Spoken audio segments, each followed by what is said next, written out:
আমার প্রয়াত স্বামী অসীম কুমার সাহা বিগত 5 বছর পূর্বে কিডনি ও ফুসফুসের রোগে আক্রান্ত হয়ে মারা যায়।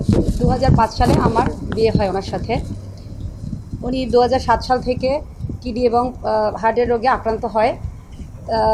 ওনাকে আমি বিভিন্ন চিকিৎসায় ওনাকে নিয়ে বিভিন্ন জায়গায় ঘুরতে হয়। 2008 সালে আমার প্রথম কন্যা অর্পিতা সাহা লাবণ্য জন্ম হয়। তারপর চলতে থাকে আমাদের স্বাভাবিক জীবনযাপন। প্রতি বছর ওনাকে নিয়ে আমার ব্যাঙ্গালোরে যেতে হয়। তারপরে আমার 2020 সালে আমার ছোট আরেকটি বাচ্চা জন্ম হয়, ওর নাম অঙ্কিতা সাহা বাবলি। তারপর উনি করোনাকালীন সময়ে ফুসফুসে আক্রান্ত রোগে মারা যায়। ওনার শেষ ইচ্ছা ছিল, উনি মৃত্যুকালে আমাকে বলে গেছিল ওনাকে মাটি দেওয়া হবে।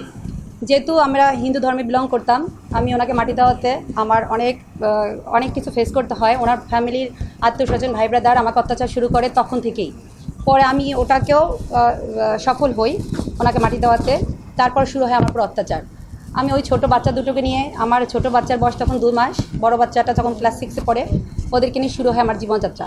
আমার স্বামী রেখে যাওয়া দোকানটা, আগে থেকে ওনাকে হেল্প করতাম দোকানের কাজে, ওই দোকানটা আমি চালাতে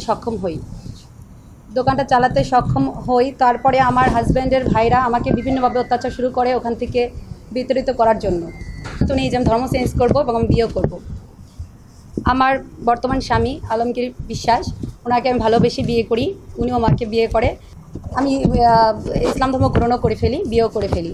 এটা জানাজানি হওয়ার পরে আমার মেয়ে, জামাই, আমার ভাসুর, দেবর, আমার ওখানে যারা আছে, বাজার কমিটির যারা সভাপতি, সেক্রেটারি, পুরো কমিটি, এরা আমাকে এক কাপড়ে বের করে দেয়। আমি আমার কোথাও ঠাঁই না পেয়ে আমি আমার ছোটো বাচ্চাটাকে নিয়ে আমার স্বামীর কাছে গিয়ে ঠাঁই পাই। তারপরে ফিরে এসে দেখি অসাধু লোকের সাহায্যে আমার দোকানে, আমি আমার যে যাওয়ার দোকানে তালা বেড়ে রাখে এবং ওরা ঘরে উঠায় দেয়।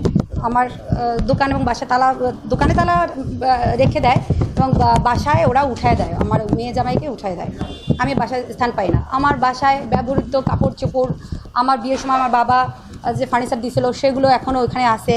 আমার আমি দোকানটা খুব কষ্ট করেই চালাই, যেহেতু আমার একবার ডাকাতি হয়ে যায়, আমার কোনো হেল্প পাই না কোথাও থেকে। আমি নতুন করে আবার শুরু করি।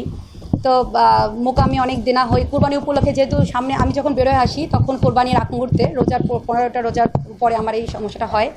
তো কোরবানি উপলক্ষে আমি কিছু মাল উঠাই, যে মাল উঠানোর পরে এইভাবেই তো ব্যবসাটা চলে প্রতিনিয়ত। মাল উঠানোর পরে আমি সেল দিই, দেন আমি টাকাটা মোকামে পেইড করি।